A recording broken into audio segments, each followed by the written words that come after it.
sur Terre de Mission, l'émission religieuse de TV Liberté, en ce dimanche 2 octobre, 17e dimanche après la Pentecôte. 3 séquences. Tout d'abord, en ce 2 octobre, nous célébrons ou nous ne célébrerons pas, mais c'est la fête des Saints Anges Gardiens, donc une rencontre avec monsieur l'abbé Grégoire Sellier sur les anges d'une part et les anges gardiens de manière plus particulière. Ensuite, les 7 et 8 octobre prochains seront célébrés les 40 ans du pèlerinage de Notre-Dame de Chrétienté. Nous accueillerons donc à cette occasion Jean de Torier, président de l'association Notre-Dame de Chrétienté. Et enfin, il y a quelques mois a été lancée une initiative La France Prie. Louis-Pierre Laroche viendra nous parler des nouveaux développements de cette initiative.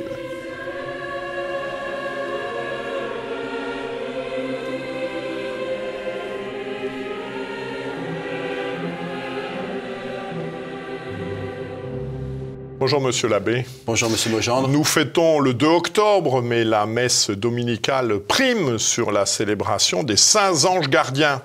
Alors comment sait-on que les anges existent? Est-ce une vérité de foi? Les anges sont tout simplement partout dans la Bible. Ils apparaissent à Lot, le neveu d'Abraham, comme à Jacob, son petit-fils. Un ange guide les Israélites dans le désert après la sortie d'Égypte. Le faux prophète Balaam est contré par un ange au moment où il veut maudire Israël. Un ange vient faire des reproches au peuple juif au temps des juges. Et d'ailleurs, plusieurs des juges ont des contracts avec des anges. Un ange est envoyé par Dieu pour punir David d'un péché d'orgueil. Et ça continue pendant tout l'Ancien Testament. Il y a des anges qui interviennent partout. Et dans le Nouveau Testament, citons quelques points. Un ange apparaît au père de Saint Jean-Baptiste, Saint Zacharie. Un ange évidemment, Gabriel est envoyé à Marie. Un ange est envoyé à Joseph avant et après la naissance de Jésus. Des anges annoncent aux bergers la naissance du Messie.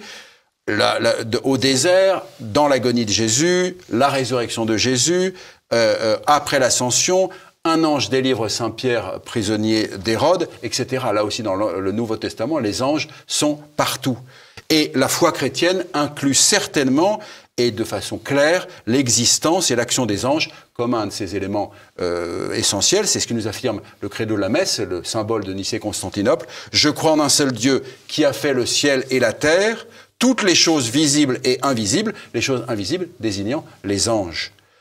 Et je précise que la raison seule, sans la révélation, même si elle ne nous donne pas de preuves au sens propre, parce qu'elle ne peut pas prouver cela, eh bien la raison seule nous oriente vers l'existence d'êtres spirituels qui sont intermédiaires dans l'ordre de l'être entre les hommes et Dieu. Et c'est ainsi qu'Aristote croyait, qui ne connaissait pas la révélation, croyait en l'existence d'êtres immatériels, d'êtres spirituels qui sont situés au-dessus de l'humanité et en dessous de Dieu. On parle traditionnellement des 9 cœurs des anges. D'où vient cette répartition? Tous les anges ont-ils le même rôle? Alors, les 9 cœurs des anges sont un donné traditionnel qui est reçu dans l'Église et qui repose tout simplement sur un comptage des diverses sortes d'anges à partir des affirmations de l'Écriture, en particulier chez saint Paul dans l'Épître aux Éphésiens et dans l'Épître aux Colossiens. Et la meilleure synthèse de ce comptage a été faite par saint Grégoire le Grand, dont je rappelle qu'il était pape entre 590 et 604 dans un de ses sermons sur l'Évangile. C'est sur ce sermon que repose, si vous voulez, la définition classique des 9 cœurs des anges. Alors, les diverses sortes d'anges, qui sont donc étagés hiérarchiquement en 9 cœurs ascendant vers Dieu, si vous voulez, ont certainement des propriétés et des missions spécifiques, mais cela nous reste en bonne partie obscur. En bonne partie obscur parce que nous, intelligences qui vivons dans la chair, qui vivons dans le corps, nous avons énormément de mal à appréhender une intelligence qui est non corporelle, ça nous est très difficile. Et d'autre part, parce que la Sainte Écriture n'a pas pour but de satisfaire notre curiosité et ne nous a pas donné des renseignements, je dirais, nombreux sur un certain nombre de choses. Par exemple, nous savons qu'il existe certainement des milliards d'anges, mais la Bible ne nous donne le nom que de 3 anges, Saint Michel, Saint Gabriel et Saint Raphaël. N'est-ce pas? Et donc, il ne faut pas se laisser prendre, je pense, par la curiosité vaine, la curiosité dangereuse et qui est souvent trompeuse, en essayant de percer des secrets que la révélation divine n'a pas voulu nous révéler. Pour préparer cette émission, j'ai tapé ange sur le site du Libéry pour voir un petit peu ce qu'il en était. Eh bien, il y a beaucoup d'ouvrages sur les anges, mais ils sont très suspects, qui sont le fruit de la pure imagination, et ils risquent de nous troubler, de nous tromper, plutôt que de nous éclairer et de nous édifier. Je pense qu'il faut rester sur les données de la révélation et de la tradition, qui sont suffisantes pour nous orienter.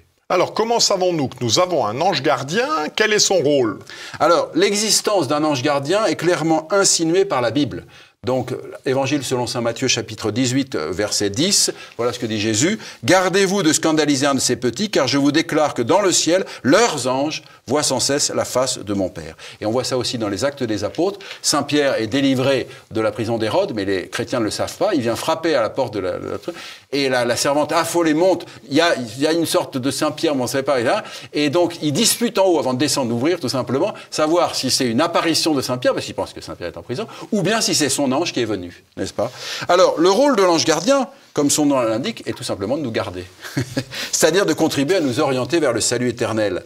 Il le fait par de bonnes pensées, il le fait en priant et en intercédant pour nous, et il le fait en agissant sur les circonstances pour nous disposer au bien et nous préserver du mal. Par exemple, je suis dans une rue, à droite il y a des affiches pornographiques, à gauche je ne sais quoi, le bon ange va me dire regarde à gauche, je regarde à gauche, et comme ça je ne vois pas le mal, et je suis soutenu dans la vertu. Alors, n'y a-t-il pas des saints qui ont rencontré leur ange gardien? Alors, effectivement, certains saints ou saintes ont pu avoir la vision de leur ange gardien, ce qui est destiné à nous renforcer dans la foi aux anges gardiens, dans l'espérance, enfin, dans la confiance dans leur action. Bon, j'avoue humblement, j'ai lu dans l'histoire de l'Église et dans les vies de saints, j'ai lu des épisodes tels, mais je ne me souviens plus des noms de ces saints. Mais effectivement, il y en a, j'en ai rencontré dans mes lectures, ces phénomènes mystiques. Cependant, les miracles, ce sont des miracles, évidemment, existent pour nous encourager, pour nous fortifier, mais il faut rappeler que c'est dans la foi que chaque jour, à chaque instant, nous pouvons rentrer par la prière en contact avec notre propre ange gardien. Même si nous ne le voyons pas, il est là et il nous écoute. Alors justement, comment bien s'occuper de son ange gardien pour qu'il s'occupe bien de nous, pour qu'il nous garde bien? Voilà, eh bien, notre ange gardien n'a qu'un seul désir, c'est très simple, que nous devenions son compagnon dans la vie céleste, dans la béatitude éternelle. Il est missionné par Dieu pour nous aider à obtenir la vie éternelle. Et donc, ce qu'il attend de nous, c'est que sa mission donnée par Dieu ne soit pas vaine. C'est-à-dire que nous, par nos péchés, nous ne nous perdions pas en tombant en enfer. C'est pas le but de sa mission. Hein, donc, je citais tout à l'heure les reproches de l'ange de Dieu au peuple d'Israël. Qu'est-ce que dit l'ange au début du livre des Juges? Eh bien, il rappelle tous les bienfaits de Dieu, tous les enseignements qu'il a donnés, et en contrepartie, toutes les trahisons, les infidélités du peuple juif. Eh bien, c'est exactement ce que fait notre ange gardien quand nous péchons.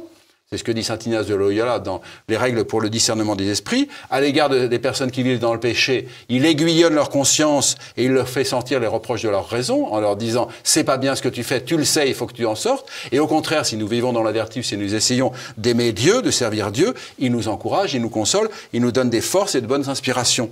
Et donc il faut demander aux anges gardiens que nous-mêmes, nous soyons toujours plus dociles à ces bonnes inspirations. De sorte que, par la grâce de Dieu, effectivement, nous puissions le rejoindre dans la vie éternelle. Alors, vous avez dit tout à l'heure qu'il y avait de nombreux mauvais livres. Auriez-vous un ou deux bons livres à nous conseiller sur les anges? Voilà, alors je propose, pour une synthèse solide et accessible, l'ouvrage d'Anne Bernet qui est intitulé « Enquête sur les anges ». On peut toujours faire confiance à Anne Bernet pour faire de bons livres. Et je voudrais redire aux téléspectateurs que sur ce sujet délicat des anges, il faut se méfier des contrefaçons et des tromperies. Je pense qu'il faut lire... je donne un livre, mais si on veut chercher, il faut lire les écrits des saints, les écrits des grands théologiens catholiques reconnus, les écrits des auteurs spirituels réputés, et, dans la production contemporaine, les écrits des gens qui ont manifesté par le reste de leur œuvre, qui sont fidèles à l'orthodoxie de la foi, n'est-ce pas? Et ne pas aller dans des lectures qui sont apparemment pieuses, je parle à mon ange gardien, et qui sont en fait un tissu d'ânerie, n'est-ce pas? Et puis, si on a un doute, eh bien, tout simplement, demandons à notre ange gardien de nous guider pour que nous fassions les bonnes lectures et que nous le connaissions mieux, que nous l'aimions mieux, parce que lui, il nous aime, il est missionné par ça de la part de Dieu, de la charité de Dieu pour nous aider, il nous aime et donc il nous aidera à faire la bonne lecture qui conviendra et qui nous aidera à l'aimer davantage, à l'écouter davantage et à faire notre salut de jour en jour sous ses bonnes inspirations et le rejoindre, lui et tous les saints du ciel, dans la vie éternelle. J'ai en tête que chacun a son ange gardien personnel et qu'un ange gardien ne sert pas à plusieurs personnes. Chacun a le sien, rien que pour lui. C'est pour ça que je disais qu'il y a des milliards d'anges, vu le nombre de... Et alors certains auteurs tout à fait catholiques pensent que certaines personnes, en raison, par exemple un pape, peut avoir plusieurs anges. Voilà, peut avoir plusieurs anges pour cette mission. Et également qu'il y a des anges, par exemple, qu'il y a des anges donnés à des nations. Pour les pays. L'ange du Portugal. Voilà, c'est ça, pour les pays, etc. Parce que le bon Dieu n'est pas, je dirais, avare de ses dons et qu'il va vraiment vouloir envoyer. Angelos, en grec, ça veut dire envoyer, tout simplement. Donc les anges sont les envoyés de Dieu pour aider les hommes à faire leur salut. À nous de profiter de ce don de Dieu. Merci bien, monsieur l'abbé. Donc je renvoie nos téléspectateurs à l'ouvrage d'Anne Bernet, Enquête sur les anges. Merci beaucoup.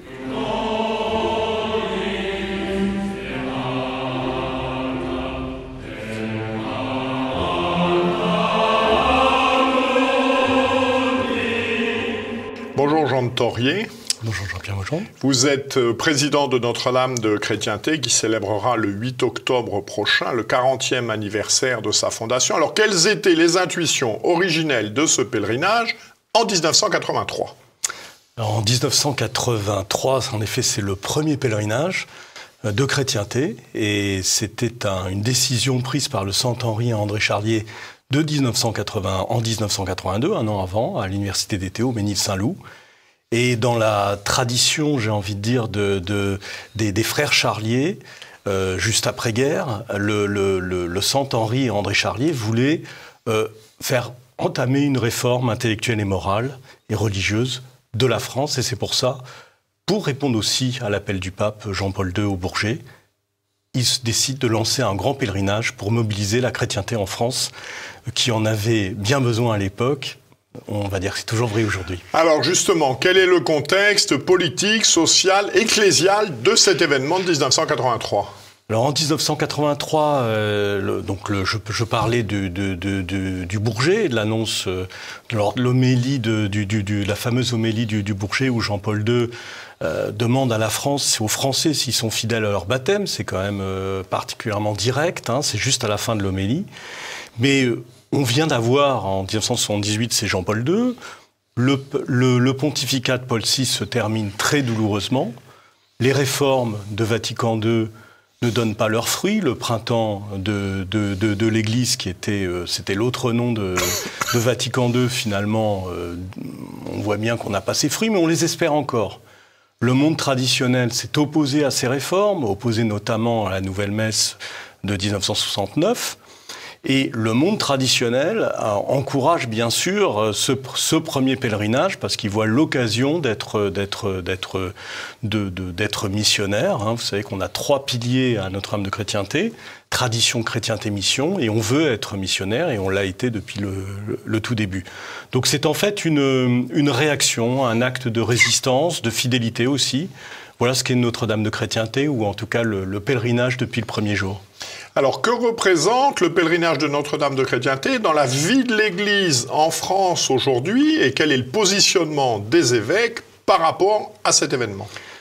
Alors, aujourd'hui, le pèlerinage a eu une croissance très importante, surtout depuis le motu proprio Summorum Pontificum en 2007, où on a eu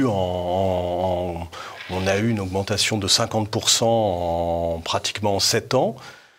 Et cette année, après 2 années Covid, donc en 2022, on était 15 000 à Chartres. Hein. Donc c'est tout à fait important. On a, pour nos 40 ans, on a préparé un livre des 40 ans, justement, et on a une lettre de Monseigneur de Moulin-Beaufort qui nous écrit que le pèlerinage de Chartres est un grand événement dans l'Église de France aujourd'hui. Et même, on pourrait dire, dans l'Église, c'est un événement aussi international. On a près de 1500 non-français qui viennent pèleriner avec nous. Le pèlerinage de Notre-Dame de Chrétienté, ça n'est un secret pour personne, est attaché à la liturgie romaine traditionnelle.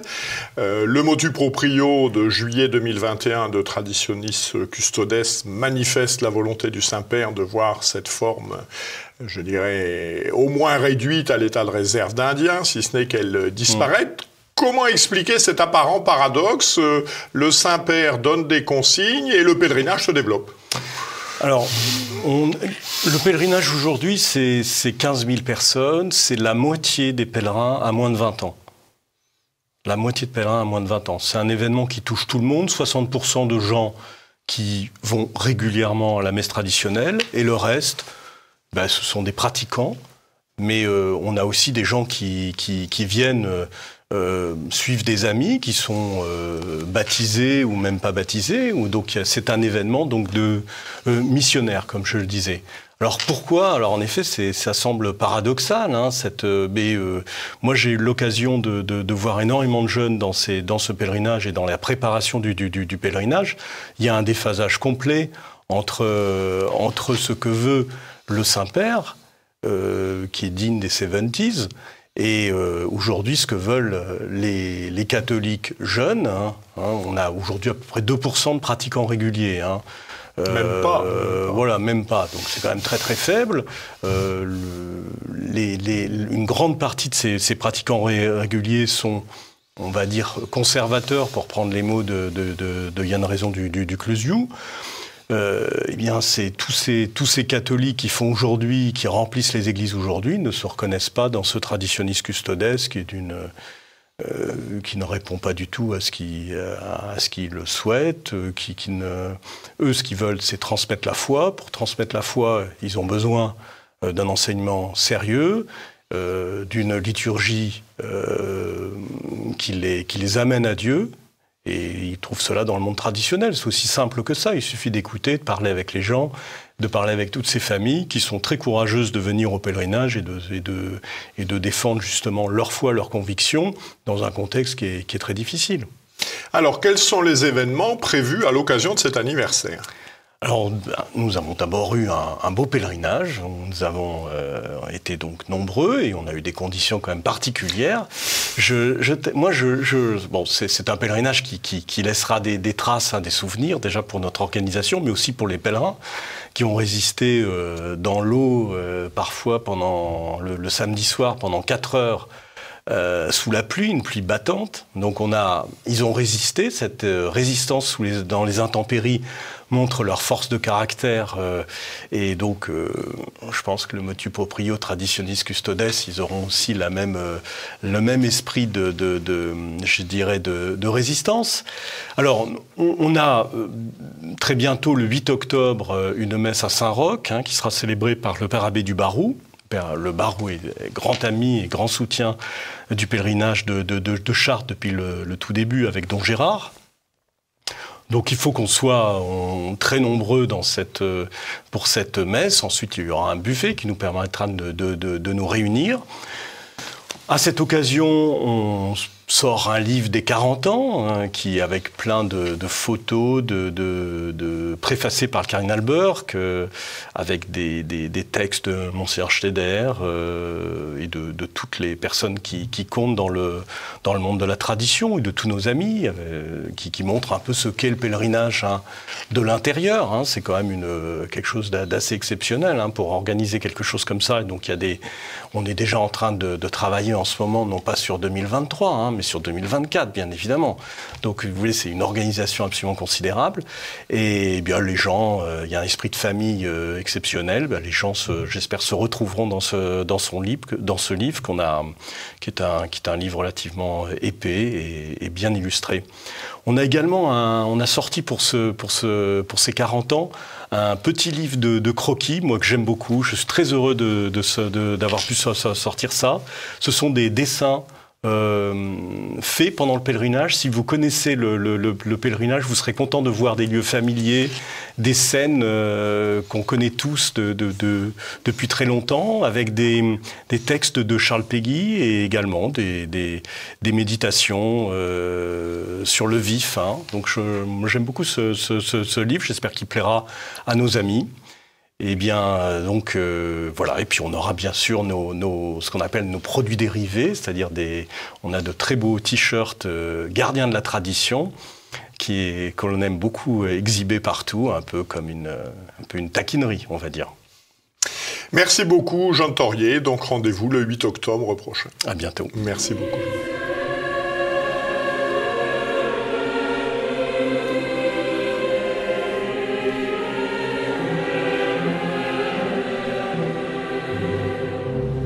Bonjour Louis-Pierre Laroche. Bonjour Jean-Pierre. Vous êtes à l'origine d'une initiative qui a démarré en France au mois de janvier dernier, intitulée La France Prix. Quelle était l'intuition d'origine de cette initiative? Alors oui, l'initiative La France Prix a commencé le 12 janvier 2022 en France. Il s'agit d'aller dire le chapelet, d'aller réciter le chapelet auprès de nos calvaires et devant nos églises, en public, avec l'intention première était de confier la crise sociétale du Covid, qui battait son plein encore cet hiver, de confier ceci à la Sainte Vierge et d'appeler en fait les catholiques et toutes les âmes de bonne volonté à venir prier le chapelet et à confier tout ceci à la Sainte Vierge. Alors, comment ça s'est passé? Quel a été le développement de cette initiative? Alors, c'est une initiative qui trouve ses origines sur ce qu'on avait fait un mois plus tôt en Autriche et qui s'était développée à travers l'Europe, principalement en Allemagne, en Suisse, en Italie, mais aussi dans les pays de l'Est. Et que nous avons commencé donc en France, que j'ai lancé en France, par une vidéo un peu amateur qui était destinée plutôt à mes parents et à ma famille qu'au grand public, mais qui a eu un succès énorme, avec des dizaines de milliers de vues. Et c'est comme ça que ça a commencé en France, où les Français, enfin, ont commencé à bouger, hein, parce que c'est vrai, c'était un mois plus tard, après que ça ait commencé dans toute l'Europe. Et alors aujourd'hui, vous en êtes où? Il y a combien de chapelets? La France prie en France, et puis peut-être en Allemagne, l'Allemagne prie, l'Autriche prie. Tout à fait, tout à fait. Et alors en France, c'est là où nous avons le plus de groupes. Ça a commencé tard, mais c'est là où il y en a plus. Alors. On compte 2800 groupes inscrits sur notre carte, sur Internet, sur le site lafranceprie.org. Et sur un total d'à peu près 5000 dans le monde entier, sur tous les continents. Voilà. Donc en France, c'est vrai que ce sont des groupes qui sont en moyenne un petit peu plus petits que dans les autres pays, qui touchent 5 à 10 personnes à peu près en moyenne, mais le nombre des groupes est très prometteur et rempli d'espoir parce qu'en fait on prie un peu partout en France. Et donc c'est un mouvement qui continue à se développer ou vous êtes arrivé sur un palier et ça reste identique? Alors on est arrivé au niveau du nombre de groupes, on est arrivé sur un palier.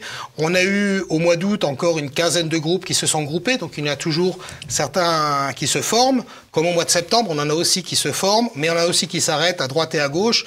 Donc on est à peu près sur un palier. Ce qui change, c'est que l'intention première qui était la crise du Covid, avec l'actualité que nous avons vécue malheureusement au cours de ces 6 derniers mois, on a été replacé donc dans le message de Fatima, dans le risque de guerre, et c'est donc ça change un petit peu notre attention. Donc on prie plus pour la paix maintenant, pas seulement dans la société, mais aussi pour la paix dans le monde, et on replace le message de Fatima au milieu de notre activité. Au-delà de ces chapelets organisés par des laïcs, y a-t-il eu des réactions ecclésiastiques? Alors, nous avons beaucoup de chapelets qui sont faits en accord avec les prêtres et les curés et les vicaires. J'ai reçu encore dernièrement, puisque nous lançons maintenant la Vierge pèlerine, plusieurs messages où ce sont des communautés de paroisses qui se sont inscrites à la Vierge pèlerine, donc en accord avec le vicaire. Et les personnes, ce sont toujours des laïcs qui le font, qui organisent, mais qui m'écrivent, oui, on a le soutien de notre vicaire, on a notre soutien du curé, on a le soutien de notre prêtre. Et donc ça, c'est très beau de voir ceci. Et ils attendent avec impatience la Vierge pèlerine, donc des statues de Notre-Dame de Fatima. Alors justement, quels sont vos projets à venir? Voilà, ben, le grand projet actuel, c'est ceci. Nous avons acquis maintenant 3 statues de Notre-Dame de Fatima, des belles statues en bois de 80 cm de haut, et nous faisons faire de beaux brancards aussi pour les transporter. Et actuellement, les groupes de chapelets s'inscrivent sur le site internet pour que nous puissions prévoir l'itinéraire de ces Vierges pèlerines qui vont rester 1 semaine dans chaque groupe, et qui vont permettre en fait au groupe de la recevoir, d'aller visiter les différentes familles, d'aller visiter la chapelle ou la paroisse aussi, et le mercredi, le jour de prière principal, qui est le mercredi soir, de procéder à une petite procession, si on peut, hein, chacun suivant ses moyens et suivant le dynamisme du groupe, mais surtout, après une neuvaine préparatoire, de faire la consécration à la Sainte Vierge, au cœur immaculé de Marie, comme Notre-Dame l'a demandé à Fatima. Et alors, ces 3 Vierges pèlerines, c'est pour la France ou c'est pour l'ensemble des chapelets dans le monde entier? Non, ces 3 Vierges pèlerines, c'est pour la France, et je pense que ce n'est que le début en France. Je pense que c'est, puisque nous avons déjà 3 Vierges pèlerines qui circulent en Suisse, nous en avons 2 qui circulent en Autriche, il y en a une qui va circuler au Luxembourg là tout de suite, qui va commencer bientôt en même temps qu'en France, normalement fin octobre à peu près, on devrait les recevoir. Et je pense que la France a un potentiel beaucoup plus grand encore, mais il faut faire passer le message des Vierges pèlerines, il faut faire passer le message, et c'est un peu notre difficulté actuellement de contacter les gens sur place et puis de faire passer le message parce que comme tout a été fait un peu à la va-vite au début, on a été surpris. Nous avons omis gravement, on a fait une grave omission, c'est de récupérer des numéros de téléphone ou des adresses e-mail des personnes qui inscrivaient le chapelet. Donc nous nous voyons dans l'obligation de multiplier maintenant les entretiens avec vous aussi et pour que les personnes aient connaissance de ce nouveau projet, parce que beaucoup prient, et notre groupe Telegram, qui regroupe toujours près de 9000 personnes, est en fait que la pointe de l'iceberg. Et on se rencontre, et maintenant je le vois dans les inscriptions des Vierges pèlerines, il y a beaucoup de groupes qui ne sont absolument pas actifs sur Telegram, ou qui n'envoient jamais une photo, qui ne disent jamais ce qui se passe, mais en fait ils s'inscrivent, et ils voient, ils entendent. Et donc, il y a beaucoup de choses à faire au niveau de la communication. Voilà. Alors, ceux de nos téléspectateurs qui souhaitent vous contacter, comment peuvent-ils s'adresser à vous? Eh bien, ils vont sur le site internet lafranceprix.org et là, il y a une adresse email de contact. Et il y a toutes les possibilités avec des formulaires pour gérer un chapelet, pour créer un chapelet, pour s'inscrire à la Vierge pèlerine, pour écrire un message, pour commander aussi la revue que nous avons, le livret que nous avons fait à l'usage de la France Prix, en collaboration avec Chrétien Magazine, pour aider les gens à dire le chapelet, à voir des chants, à voir les litanies de la Sainte Vierge, à voir des textes de prière, pour qu'ils disent leur chapelet tous ensemble, à unisson. Alors, dernière question, vous nous avez cité des pays européens. Est-ce que cette initiative se limite à l'Europe ou est-ce que vous avez des contacts aussi en Afrique, en Amérique, soit latine, soit du Nord? Oui, on a des contacts en Amérique, principalement au Canada, Québec et aux États-Unis, en Amérique du Sud, l'Argentine, le Mexique, le Pérou aussi, mais Costa Rica, on a un petit peu, Paraguay aussi, il y en a aussi, mais on en a aussi en Asie, puisqu'il y a des groupes en Inde, il y en a en Nouvelle-Zélande, c'est à peu près tout le monde entier. Oui. Eh bien, merci beaucoup de cette initiative. Nous vous souhaitons donc une bonne continuation. Notre émission s'achève. Nous nous retrouverons le 9 octobre. C'est mon ami Guillaume de Thiolois qui animera l'émission. D'ici là, que Dieu, qui est Père, Fils et Saint-Esprit, nous garde. Bon dimanche et bonne semaine à tous. Merci beaucoup.